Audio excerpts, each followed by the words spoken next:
This is americasdemocrats.org, the weekly netcast for stand-up Democrats. I'm your host, Jim Cuddy. On today's show, the 2012 election is still being digested, and the aftertaste is good for progressives. The Obama campaign got its messaging right and its target voters right. But Democrats are going to have to work just as hard to keep this new coalition together for the 2014 midterm elections. And it's clear that something's wrong with election procedures. We'll hear from a polling analyst and an elections expert. And Bill Press speaks with Michigan Congressman Sander Levin about his state government's assault against working men and women. Are you tired of Tea Party Republicans and Rush Limbaugh dominating the airwaves? Do you want the facts you won't get on Fox or even on CNN? Then stay tuned. Our sponsor, 21st Century Democrats, works hard to get everyday Democrats involved in returning our party to its roots and to success at the ballot box. Sit back and listen, then stand up and fight. And follow 21st Century Democrats on Facebook for all the latest progressive news. We're glad you can join us. Polling expert Erica Seifert deconstructs the 2012 election and concludes Obama's victory was not inevitable. It was made possible by what she terms the Rising American Electorate, unmarried women, nonwhites, and people under 30. But, she warns, the 2014 midterm elections are not a lock for Democrats if they don't show up again. And joining us now on americasdemocrats.org, the weekly netcast for stand-up Democrats, Erica Seifert is an analyst with Democracy Corps, an independent, nonprofit organization dedicated to making the government of the United States more responsive to the American people. It was founded in 1999 by James Carville and Stanley Greenberg. After the 2012 election, Democracy Corps issued a report describing a new political force, the Rising American Electorate. And Dr. Seifert is here to talk with us about it. Erica Seifert, thanks so much for joining us today on americasdemocrats.org. You're welcome. Now, your organization has identified the reason for President Obama's re-election as what you call the Rising American Electorate. Just what does that term encompass? Sure. The Rising American Electorate is made up of unmarried women, non-white voters, and voters under the age of 30. And this diverse coalition has been increasing their vote share over the last 10 years, and they were the ones largely responsible for Democratic victories in 2006 and 2008. And it's the group that we watch most closely to gauge Democrats' fortunes in 2012, and also the group we watch to gauge their misfortunes in 2010. Nice little guideline then. In 2008, President Obama turned out a lot of new voters, single women and minorities. Did those groups actually have a higher turnout in 2012? They did. So we've studied the exits, which aren't final vote counts, but they're fairly representative of the electorate, how people voted. So as a group, the Rising American Electorate gained 3 percentage points of vote shares, going from 45% up to 48%, which is almost half of the electorate now. Unmarried women owned almost a quarter of that vote, 23%, which was up from a fifth, 20% in 2008. And Hispanics increased their vote share by at least 1 point in 2012, owning around 10% of the vote. And young people were the big surprise. Most people had modeled youth turnout much lower than it was in 2008. And according to the exits, it's about the same or even a little bit higher than it was in 2008 at 19%. And African Americans turned out at almost exactly the same rate as they did in 2008. I don't know if you could tell this from any of those, any of the exit polls and things like that, but I mean, do you get the feeling that perhaps this administration, they concentrated on keeping that young vote engaged, on keeping women, on keeping minorities better engaged, and maybe that just kind of took everybody by surprise that they were able to do so? Yeah, I think that the administration probably didn't do everything they could right after the election in 2008 when voters were really energized. But I think that they came back after 2010 and they were engaged in social media, and they came at voters from all ways, in person, on college campuses, over the phone, and they did it in a massive email and social media campaign. And so I think that that's pretty important because they were able to energize these voters for what it meant to vote and to be a voter in this election. We're speaking with Dr. Erica Seifert, an analyst with Democracy Corps, and talking about this the report that Democracy Corps issued describing this new political force, the Rising American Electorate. Now we kind of turn and look at it another way. The president managed to get only 39% of the white vote, which is the lowest ever for a winning candidate. Does that spell trouble for Democrats in the future? And if the Democrats want white voters back, what do they have to do? Yeah, and we hear Republicans, they like to point out that Democrats have a problem with what I think is like a mythically monolithic white vote that doesn't actually exist, right? And I mean, they say that it's a problem because white voters own about 3/4 of the presidential year electorate, and that's true. So I guess I always start by turning that on its head and saying that, you know, Republicans have a problem with women who are 53% of the presidential election year electorate, non-white voters who are 1/4, young people who are 1/5, and unmarried voters. And they have a very serious problem with voters who make under $250,000 a year, which is a majority of the population. But when we look at off-year elections, it is true that the white vote share will increase and has always increased. And Democrats had a difficult time in 2010 for that reason, because the Rising American Electorate turns out at lower rates. So, for example, the youth vote share dropped from 18 to 10% from 2008 to 2010. The African American vote from 13% to 9%. So I think the key to the future is threefold for Democrats. First, Democrats need to present a clear vision about what is at stake and what they offer for the future during off-year elections, which I don't think Democrats did well in 2010. Democrats are the party of middle and working class people, and they advocate for policies that improve not just the economy, but also the way middle class and working people live in this country. So it's about all Americans, not just white voters. Second, Democrats need to energize their base in off-year elections by clearly presenting what is at stake and what they have to offer. And then finally, for the long term, I would say that Democrats need to translate the current youth vote into long-term Democratic Party affiliation and speak more clearly to the 30 and 40-somethings who voted for Democrats when they were in their 20s. Mm-hmm. Yeah, they've managed to figure out how to get them out every 4 years, but those midterms, I mean, they got crushed last time around. So they've really got to get back to the drawing board and figure that part of it out. Your report says that despite the demographic change in the electorate, the outcome was not inevitable. What do you mean by that? Yeah, our point is that there's no inevitable Democratic majority written in, you know, demographic stars or whatever. Mm-hmm. So to be sure, the shrinking share of the white vote and married vote helps Democrats, and those are trends that will continue into the future. But elections are also determined by individuals, and they're determined by circumstances. And we watched the president's vote slip, for example, in 2012, when he highlighted the economic gains that people had not yet felt, particularly when it came to student loans and job growth. But the Obama team managed to pull together a forward-looking case for re-election and change not just their message, but also their posture and perspective on what the election meant. So I think that that's important, but it wasn't always written in the stars. And, you know, Democracy Corps, we were pretty critical of the president's message in 2010, but also early on in this campaign. So there's also the fact that, you know, Obama had a difficult case to make based on the economy that's really difficult for people. And a lot of pundits, I think, like to talk about the unemployment rate and what that meant for the potential for re-election. And there is some truth to that. So I look at the misery index, which isn't a clear predictor.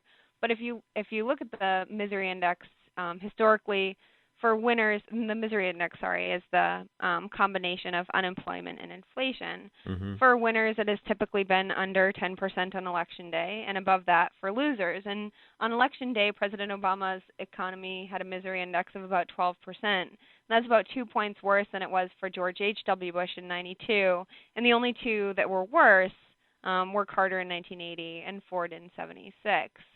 And we know how those worked out. Yeah, right. At Democracy Corps, we prefer to look less at macro indicators than at our own micro indicators, which we survey every month. And these are things like, have you had to make major cutbacks at the grocery store? Have you had to move in with someone because of your economic circumstances, or had someone move in with you to save money, difficulty paying your mortgage, etc.? And we watch these indicators, and they really have not changed for people over the last 2 years, and so people still are really hurting. And so I don't think that this election was a sure thing for the president, really, at any point, even though we showed him ahead throughout. Mm-hmm. Yeah, it's interesting how it came about, and you know, look, in the end, Electoral College will tell you differently, but the popular vote was pretty darn close, and so there certainly was no clear cut winner heading into the day of Election Day. We're speaking with Erica Seifert, analyst with Democracy Corps, the independent nonprofit organization dedicated to making the government of the United States more responsive to the American people. So married women as well as married men voted substantially in favor of Mitt Romney, but the gender advantage went to the president due to overwhelming support from single women. What is it about marriage or not being married that made such a big difference in how women voted? Yeah, sure. So, I mean, the gender gap does exist, and according to exit polls, it was 18 points in 2012, higher than at any point except for 2000. But the marriage gap is really, as you indicate, is really what it is. So according to exits, in 2012, the marriage gap was 43 points. I mean, that's difficult to ignore. So this is partially based on age. Of course, unmarried people are more likely to be voters under the age of 30 who do favor Democrats and the president. But I think the marriage gap is much bigger. So I think it's central to what Democracy Corps has been saying, and Sam Greenberg and James Carville have been saying about the middle class for the last few years. We have an economy in which inequality has been increasing exponentially since 1980. And we measure this in terms of wealth, but also in terms of rewards for work. And it's difficult enough for middle class families to survive with dual incomes, which is one of the main factors why so many conservatives are able to ignore increasing inequality. So you have an increase in dual income families. But it's even more difficult to survive as a single earner, especially a single earner with dependents, and that could be children, or it could be elderly parents living at home, or it could be friends who have moved in to save money. And unmarried people, as a result, are more likely to support Democrats' economic programs. They're also more likely to require that the social safety net be there for them now or in the future. And among unmarried women in particular, Republicans' war on women, war on Planned Parenthood, was a real factor in this election. Mm-hmm. Now, at the beginning of the campaign, everyone thought the economy would be the main issue and that it was not a winning issue for an incumbent. So how did the economy factor into the result? Yeah, sure. So similar to my previous point, this is about an economy that works for all Americans. And we hear this from the wealthiest and from the poorest progressives alike. It's not about jobs, but it's about the quality of jobs. It's not about economic growth. It's about our ability to create broadly shared prosperity from our economic growth. And on these things, voters trust Democrats more. So in our post-election survey, this is about 3,600 interviews that we conducted the day of the election and the day after. Voters said they trusted Mitt Romney more than Obama on jobs, and it came to a statistical draw on the economy. But when it came to other things, taxes, health care, restoring the middle class, protecting Social Security and Medicare, these are all about the economy and about what kind of economy we have. Voters trusted Obama much more by significant margins. So it's not about the economy simply, but it's about what kind of economy voters want. And while they trust Mitt Romney to fight for the wealthy and corporations who might create jobs, they want to know what kind of jobs. And voters might have trusted Republicans more to reduce deficits in the short term, but at what cost to our economy and our broadly shared prosperity in the long term?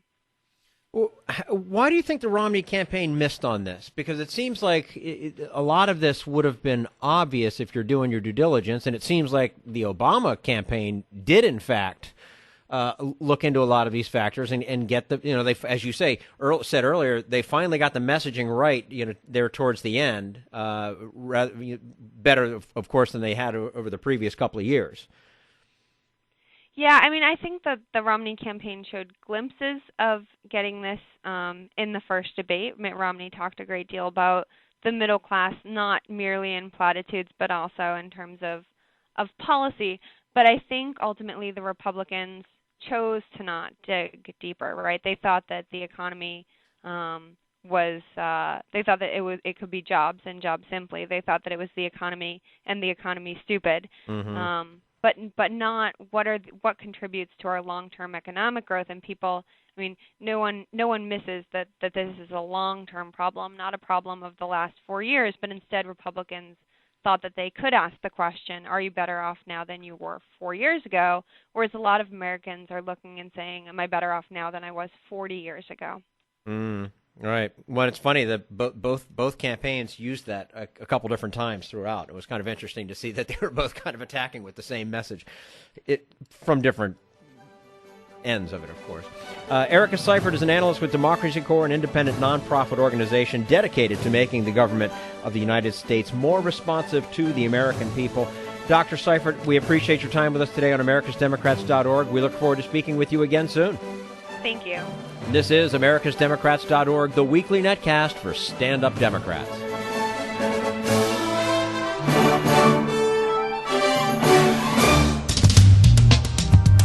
We want you to sit back and listen, but we need you to stand up and fight. Do you want to get involved and help get our party back to its roots and to success at the ballot box?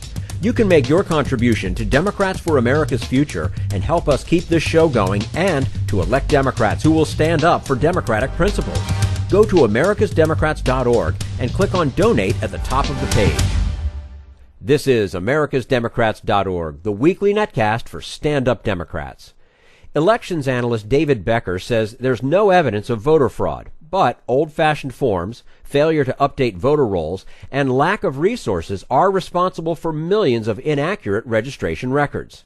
But right now, we turn to Jim Hightower, America's #1 populist, for his common sense commentary. Michigan is no longer a state. It is now Michiganistan, an autocratic tsardom in the hands of Emperor Rick Snyder. Formerly the Republican governor, he's now been enthroned by the GOP's lame duck legislative supermajority to rule with an iron fist. Democracy, rule of law, fairness, and the people be damned. Ironically, voters had given Snyder and his cohort of right-wing corporate ideologues a spanking for this kind of nastiness in a November referendum. The GOP cabal in Lansing had conspired last year to usurp the local authority of city governments and allow Snyder to send in unelected, unaccountable autocrats to fire elected officials and seize control. But last month, Michigan voters overthrew this absurdity. This month, however, Snyder and gang doubled down on their dumbfounding anti-democratic zealotry. With no warning, no hearings, no public input, no floor debate, and no time for citizens even to know what was happening, the same legislative czarist rammed a union-busting bill into law. Even though he had publicly rejected such a proposal earlier this year as being very divisive, Emperor Snyder gleefully signed this bill. Who's behind this madness? Say hello to two infamous anti-union billionaire plutocrats, the Koch brothers. They had funneled as much as $1 million into Snyder's 2010 gubernatorial election, and 3 Michigan front groups funded by the billionaire brothers have been aggressively pushing the exact same anti-worker proposal that the Republican thugs just bullied into law. This is Jim Hightower saying, 2 things not long for this world are dogs that chase cars and politicians who deceive and cheat the people. Already, Michiganders are organizing a petition drive for another referendum to overturn the law and return Michiganistan back to democratic rule. Need an antidote to the progressive blues? Want some good news about how grassroots folks are rebelling against the corporate powers and winning? Well, here's an easy-to-swallow pill for you, the Hightower Lowdown. Hightower's monthly newsletter will give you the lowdown, even as it lifts you up. It's 4 pages a month, jam-packed with facts you can use, actions you can take, and Jim's own Texas humor, all for only $15 a year. To become a lowdowner, go to hightowerlowdown.org. This is americasdemocrats.org, the weekly netcast for stand-up Democrats. December's Electoral College meeting makes formal the people's choice in what everyone agrees was a fair presidential election. But there are still massive inefficiencies in the registration and voting process. Expert David Becker says millions of people may be incorrectly registered, although it's a matter of antiquated rules, not fraud. And joining us now on americasdemocrats.org, the weekly netcast for stand-up Democrats, David Becker is Director of Election Initiatives at the Pew Center on the States and oversees research and works with states to modernize voter registration systems. Before joining Pew, Mr. Becker served as a senior trial attorney in the voting section of the Department of Justice's Civil Rights Division, where he led numerous investigations into violations of federal voting laws. He is also the author of a recent report on inaccuracies and inefficiencies in America's voter registration system. David Becker, thank you so much for joining us today on americasdemocrats.org. Thanks for having me. Your report says the U.S. voting system is plagued with errors, inefficiencies, and wasted taxpayer dollars. Don't these problems call into question the results of some elections then? Our findings didn't find any of that. The system really is plagued primarily with these inefficiencies, as you point out, that lead to inaccurate information being in voters' records. That inaccurate information can make it difficult for voters who are on the rolls to get the information they need because you don't have the correct address on file, for instance, so election officials don't know how to send you information. And it may also lead to problems at the polls where votes that should be counted don't get counted because something went wrong in the voter registration. Now, in 2008, a study found that approximately 2.2 million votes may have been lost nationwide due to voter registration problems, but we didn't necessarily find that there was any evidence that outcomes would have changed as a result of that. There's no indication that they all fall on one side or the other of the particular partisan divide, and there are 2.2 million votes. While it's a lot by itself, in nationwide, it doesn't form a particularly huge percentage. So it's unlikely that that election results were affected by this, but it certainly affects the ability of voters to get the information they need in a timely way so that problems can be prevented at the polls on Election Day. And certainly enough to raise some eyebrows, at least. I mean, it would seem. Yeah, I mean, I think we as Americans are proud of our democracy, and rightfully so, and want to feel as proud about how elections are run in the United States, especially when we're out in the world promoting and in some cases exporting democracy. And this is an example of how, though, I think largely we've got it right in many ways, here's an area in which there needs to be substantial improvement. Why hasn't a paper-based voting system that originated in the 19th century been upgraded? Boy, that's a great question. So as you point out, we're still, in 2012, the way most people register to vote is by finding a particular government paper form, filling it out in pen, and handing it to a particular government office. And if you think about it, how many things nowadays do we have to use a paper form like that? We don't do that to pay our taxes. Most people even pay their parking tickets online, et cetera. It's just extremely rare. And I think the reason is resources are scarce, and we'd never really quantified the extent of the problem that the paper-based, mail-based voter registration system that we use had created. And that's one of the things we wanted to do. And we've been working with states. States are now very motivated to try to find better ways to conduct voter registration. There have been several states. There'll be 9 states.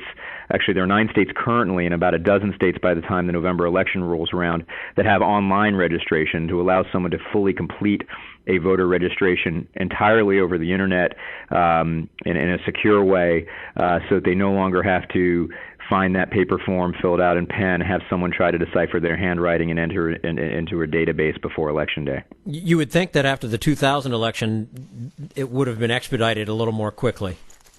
Yeah, I think one of the problems that we see in election administration is we're always fighting the last battle. We're always trying to solve the problem that occurred last rather than looking forward and trying to anticipate what problems can we solve today and avoid problems that may come up in the future. So, of course, the headlines out of the 2000 election were the paper ballots and the chads, and in subsequent elections, we've had headlines that range from things like recounts, et cetera. A lot of problems that start with election administration that you see in various parts of the process really originate in voter registration, though. And so when we got election officials together to talk about problems, we got experts in technology and academia together to talk about some of these problems. That was what they focused on, and we identified voter registration as an area where there was a real opportunity for improvement. We're speaking with David Becker, Director of Election Initiatives at the Pew Center on the states, and also the author of a recent report on inaccuracies and inefficiencies in America's voter registration system. Republicans say, David, there's widespread fraud or the potential for election fraud. Democrats say there's no evidence of that and that not enough people are allowed to vote. So which side is right? I don't think necessarily either side is right. I mean, we look at this from a very nonpartisan perspective when it comes to how to assess these problems. But I will say that there isn't any evidence that we have found of systemic voter fraud. Certainly, this report doesn't indicate that. What there is evidence of is that when voter records are not up to date, when our mobile society does not give the tools to election officials to keep up with individuals as they move or as they die. It's very difficult for election officials to make sure that individuals who are voting get the information they need in the mail and other ways to make sure that they know exactly how to vote, make sure they know when the voter registration deadline is, to make sure they know when the absentee ballot request deadline is, to make sure they know where their polling place is, to make sure they know who's on the ballot and what the ballot initiatives are so that they can educate themselves in advance of the election. If someone has old information with regard to their address on their voter record, and about 1 in 8 Americans moves in any given year, and that rate is about double for young Americans, the likelihood that they're going to receive the proper information in advance to be able to get the information necessary to be able to know where to vote, how to cast their ballot, and make sure they're educated about the issues is diminished. So we didn't really see this as an issue of fraud. It's really an issue of making sure that all eligible voters can get the information they need so that they can cast a ballot that will be counted. Mm-hmm. Now, your report says that one of every 8 registrations is no longer valid or is significantly inaccurate. Are the people who are not legitimately registered actually voting? Well, and there's two differences here. I want to point out most of those records, the huge majority of those records, are people who are registered, who should be on the list, but their information isn't accurate. Okay. So that could mean that there was a typographical error in their voter records, so that they're not going to receive the mail that they request. Or it could mean that it once was accurate, but they've moved since then, so their information is no longer up to date.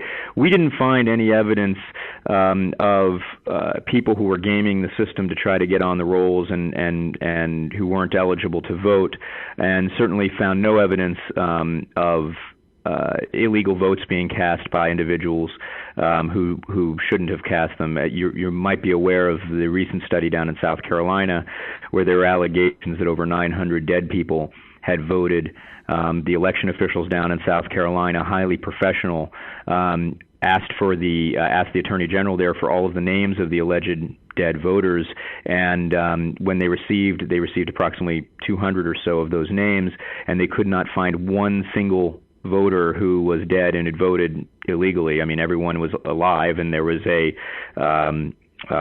these were all administrative errors that had occurred, and in the rare case someone had died after submitting an absentee ballot, which of course is not something they could have avoided doing. So, well, I mean, there's actually some comfort in knowing that it wasn't as bad as it had appeared at first. So, do all these problems mean that we shouldn't have any faith in the reported outcome of elections, or is it not as bad because it is just typographical errors and it's not purposeful fraud?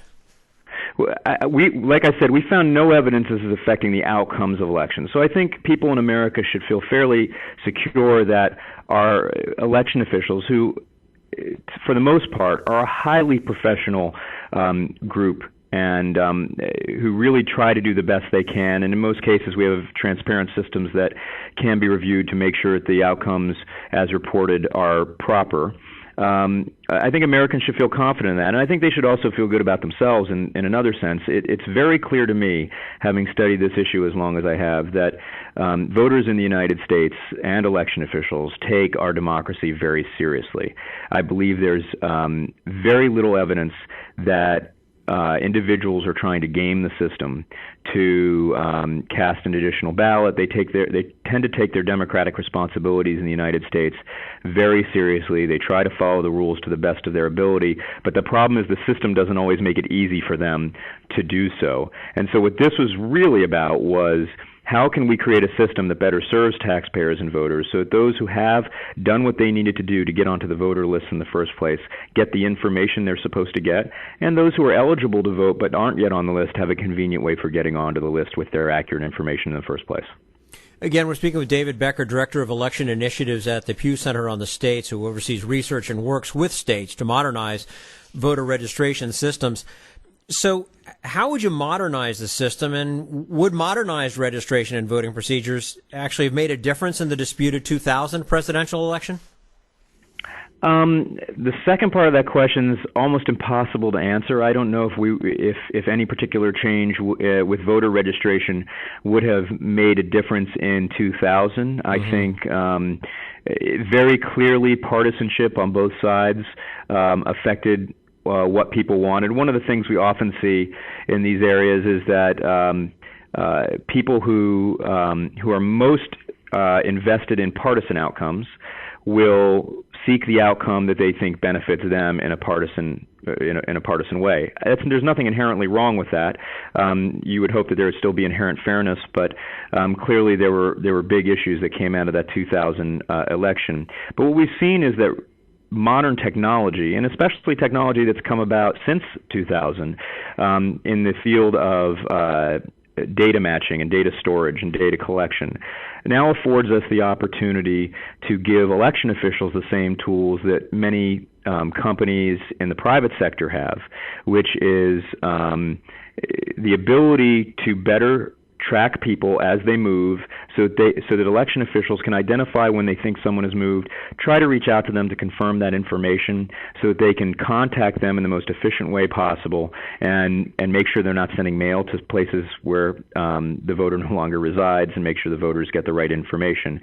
So what will happen is, in many states, and this is going to happen in 2012, many states have partnered together, and we've facilitated the discussion at Pew to share data better across state lines, to better identify people who've moved by looking at voter records and motor vehicles information, also information from places like the Postal Service, information from Social Security, and better identify when someone might have moved or someone might have died, so that information can be independently confirmed, rather than reacting, as they often have to now, to the absence of information, to some piece of mail getting returned or a voter not showing up at the polls. You don't really know what's going on there, but in many cases that's all that election officials are left with, because they don't have the tools that those in the private sector who are sending magazine subscriptions out or offering you credit card offers in the mail, they know where to find you because they're using sophisticated data techniques. And once states do that, they also can identify people who are on, for instance, motor vehicles lists, but are not yet registered to vote. And they can contact them and afford them an easy and convenient way to register to vote, perhaps online in many states, so that voters can get registered, not just during that burst of activity that occurs every October before a presidential election, but also throughout the year. If someone moves into a new state in February, they shouldn't be waiting till October for a third-party voter registration group to find them at a grocery store to fill out a paper form. In February, March, April, they should be offered an opportunity to go and conveniently register to vote, and that's a benefit both to them and to election officials, who can then reach them and give them all the information they need to be an informed voter. Obviously, all of these changes can't take place overnight, but do you feel that we're overall, in general, we're headed in the right direction with modernizing the system? That's a great question, and I think we are. I think there are several states, and it's a bipartisan group of states. The states that we have been working with are as red as Utah and as blue as Maryland, and they've identified that this is a problem. They agree this is a problem. It's a nonpartisan, good government kind of problem and a solution. And as these states move to improve things in 2012, what Pew will be doing is documenting how well this works. We're hoping to document the cost savings, how much more accurate the lists are in those states, how much more inclusive and complete the lists are in those states, and how much more efficient the process is. And if that can be demonstrated in 2012, an election where there'll be a lot of stresses on the system, obviously, with high turnout in a presidential setting, then I think we're going to be moving towards getting many more states joining up to use technology to better improve the system, to reach voters in a way that they expect to be reached, frankly, online, and using technology better. And we'll see that hopefully there'll be a snowball effect here where more states join up on board. David Becker is Director of Election Initiatives at the Pew Center on the states, overseeing research and works with states to modernize voter registration systems. David, thank you so much for your time with us today on americasdemocrats.org. We look forward to speaking with you again soon. Thanks very much. And this is americasdemocrats.org, the weekly netcast for stand-up Democrats.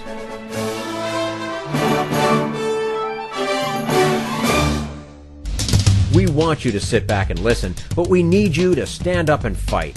Help get our party back to its roots and to success at the ballot box. Make your contribution to Democrats for America's Future to keep this show on the air and help elect stand-up Democrats.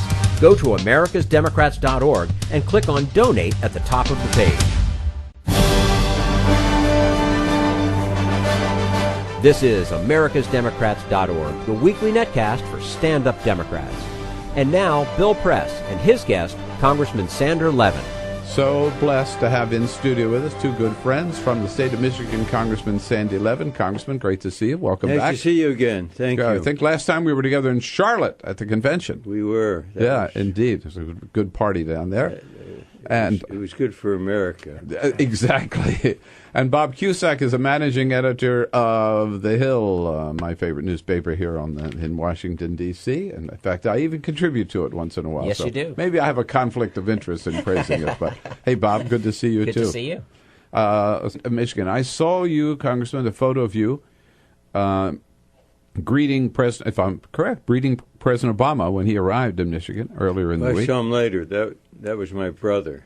Oh, I thought you were there with him. No? I was, but at the factory. Right, and at the factory, the Daimler factory there, the president. This is the day before Governor Rick Snyder signed that right to work legislation. The president spoke out against it, said it was a right to freeload or right to work for less. Right, so you would think of any state where this would happen. Why Michigan?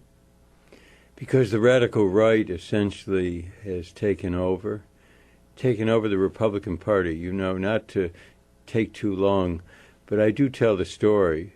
The Public Employment Relations Act was put together in the mid-'60s. I chaired the Senate Labor Committee as a young freshman. So I chaired the committee, and public employees had no rights in those days. They could not be represented. So we thought that should change. Mm-hmm. So I sat down, wrote out the law, and then I sat down with the governor of Michigan. He and I, one-on-one. He was in his rocking chair with his blue sweater, and we had some issues to work out. We did, an hour and a half or so, and he said to me, as I remember, Sandy, we've got an agreement. Who was the governor? George Romney. George Romney. Wow. And we took the bill to the floor, and every Republican voted for the bill except one. It passed, as I remember, 35-1 in the House with only 5 or 6 Republicans voting no. Guy Vanderjack, who later became a member of Congress, a conservative member, voted for it. Hemo Lockwood, who became Majority Leader Republican, voted for it.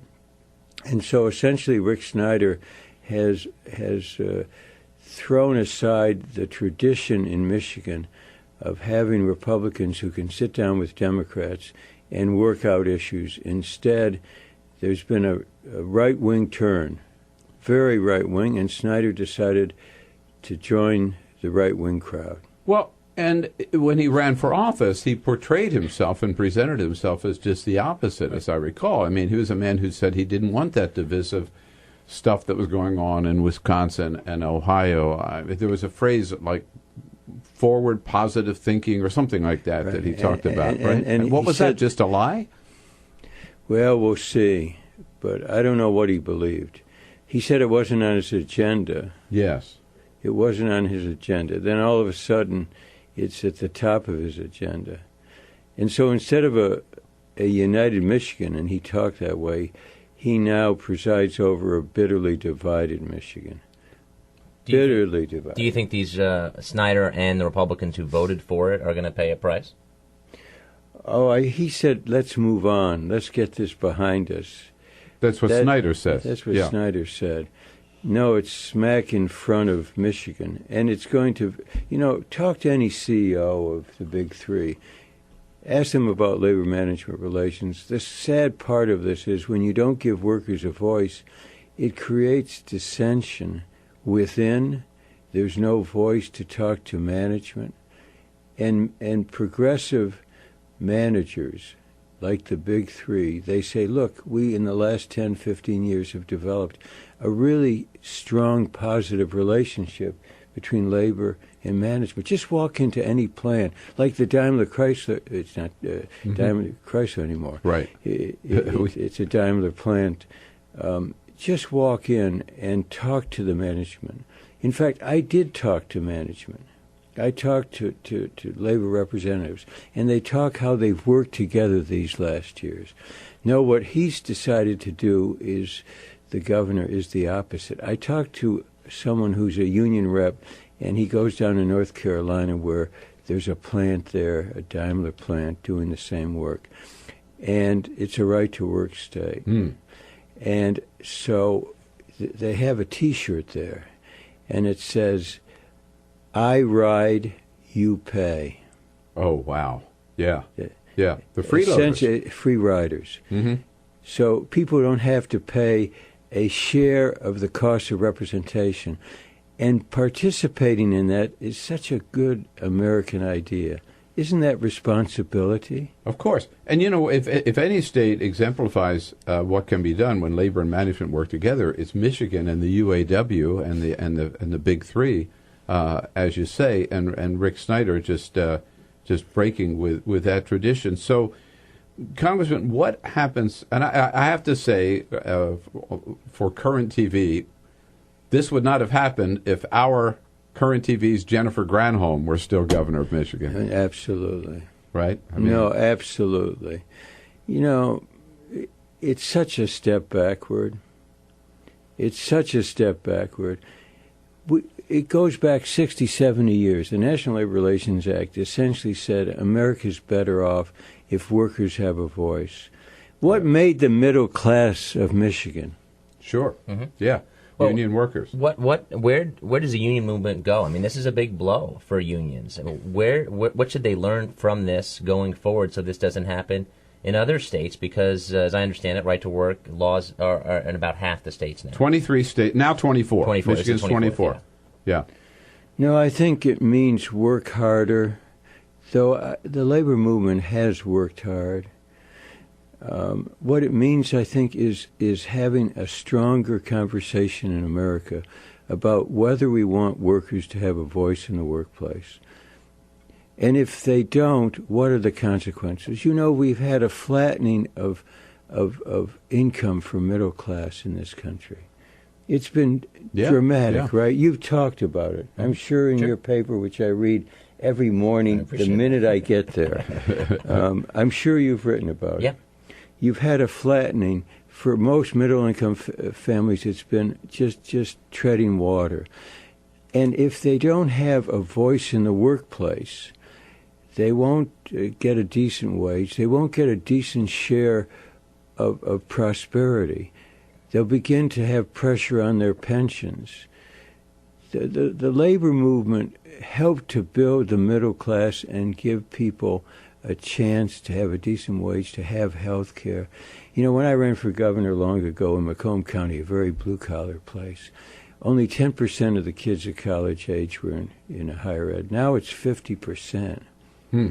Yeah. So you have the middle class with more opportunity, in part because the worker was represented in the workplace and was able to negotiate a fair share.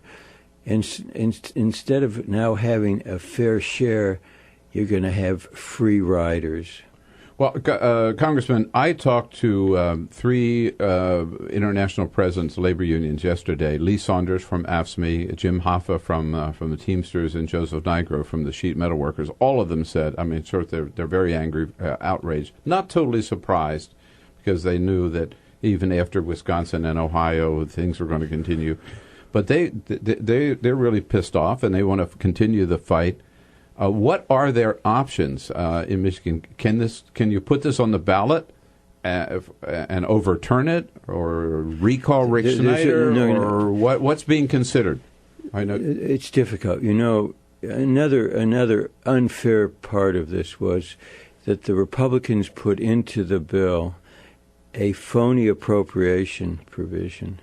We asked Governor Snyder to say he'd take that out. He had the possibility to line item veto. Right. He just listened like a sphinx when we met with him. He wouldn't give any back and forth. So he signed the bill. So it may be that will left prevent that measure he in. Did. Yeah. It will be challenged. But there's an election coming. I remind Governor Snyder, this is a democracy. And you will face the electorate, and you will face the music, and you will face the discord that you have helped to create in the state of Michigan. And I feel so strongly about this because, as I mentioned, I worked with Republicans like Governor Romney, like Bill Milliken, who could sit down, who had a feel for what it was. I read this. I showed you this earlier. What he said, Governor Snyder said, and he said, "I'm pro collective bargaining." He says, "I think it's a good thing, this legislation. I think it's pro worker." Yeah. In fact, he said that's Orwellian. It is Orwellian. Yeah. Isn't it Orwellian? Well, do you think he's trying to think about his future, and this is how you get your chops in the GOP, is you take on labor? Because obviously this is going to be something that in the next election is going to be talked about a lot. Oh, this issue is now front and center, not only in Michigan, but I think in this country.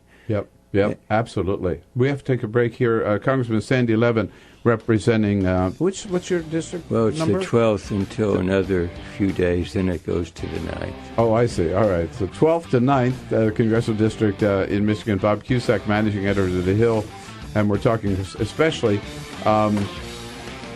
the right to work debacle in Michigan. We want to get your views, Congressman, when we come back, whether Republicans and Democrats in this town can work together to avoid going over the fiscal cliff. We'll be right back. On the country and seen on current TV, this is The Bill Press Show. Here we are on this Thursday, December 13. Bob Cusack, managing editor of The Hill, is here this hour as a friend of Bill. Bob, welcome back. And we are joined by Congressman Sandy Levin from the great state of Michigan, a true Michigander. We like that phrase, Michigander. So do I. Yeah. So, Congressman, you were talking about the day when you could sit down with Republicans and make a deal, work out solutions to problems. That day no longer exists in Michigan, but it looks like it doesn't exist in this Congress anymore either, does it? No. It's very worrisome. We were talking just earlier, what's going to happen here. Christmas is, unless they change the calendar, it's next Tuesday. Yeah. And then you have between Christmas and New Year's. The Republicans simply have to accept the fact there was an election. We ask people when they run for president to say what they stand for. And this president made very clear, if you ask the public, what were the 2 or 3 or 4 major issues in the campaign, what would they say? Definitely tax policy was right at the forefront. There was no doubt about it. And definitely taxes going up on the top 2%. Yes, Obama. No, Romney. I mean, Obama talked about that at every stop, right? Yeah. If you look in your newspaper, how many times that was stated in your newspaper in this great... my guess is it would seem like endlessly, right? Yes. No, I mean, there was no doubt about it that was the big the big debate, and even Republicans who thought they were going to win the election, before the election, they were very confident, so that they were like already thinking, okay, we're going to extend all the Bush tax rates, Romney will be president, and then we'll get a big deal. I mean, they were already planning that out, talking to them. So obviously they were disappointed on November 6th. So they should listen to the election results. And what we have to do to break this logjam is, if I might say so, the Speaker has to say to the President, Mr. President, you stood for this, you won, we don't like it, but you won, so we know we have to accept it. We have to go back to the Clinton-era rates. So now let's sit down and work out the rest of it. But I guess he hasn't said that yet, but he really has to do that, because otherwise we're headed for the cliff. The Republicans have to really decide whether they want to go over the cliff, to take the country with them, because Grover Norquist is more important than anything else. And they just can't. I think that's so risky for this nation. By the way, we also have unemployment insurance. 2 million people are going to lose their unemployment insurance immediately. For the first time, it's going to be like that. And then you have this AMT, the alternative minimum tax, and it's going to be a mess if we don't do something. So the answer is, let's pass the Senate bill that keeps the middle-class tax cut, that doesn't keep it for the wealthy 2%, and that handles AMT, and then we have to handle UI, unemployment insurance. Now, if that bill, which John Boehner so far refuses to bring up for a vote in the Senate, the bill that passed the Senate, which would give actually 100% of Americans a tax cut up to the first $250,000. I'm glad you mentioned that. Now, would that, if Boehner brought that up for a bill, do you think there'd be enough Republicans to vote for it to get it past the House? I think so. Really? Yeah. Break ranks. Because what's the choice? Because it then paints the alternatives very clear. It's that or going over the cliff.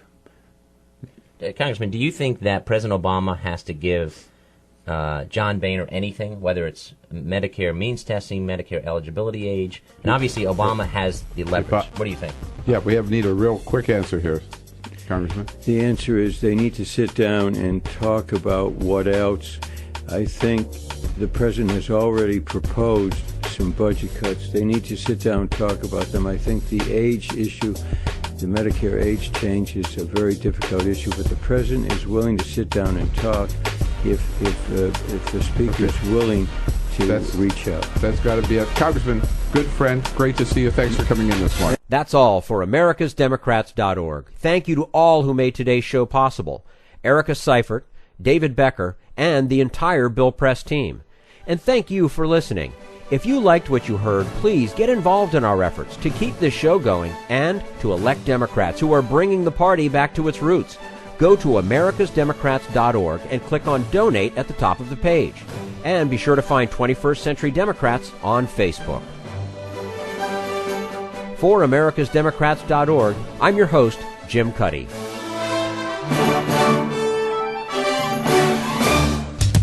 We want you to sit back and listen, but we need you to stand up and fight. Join us, support the show, and help elect Democrats who will stand up for democratic principles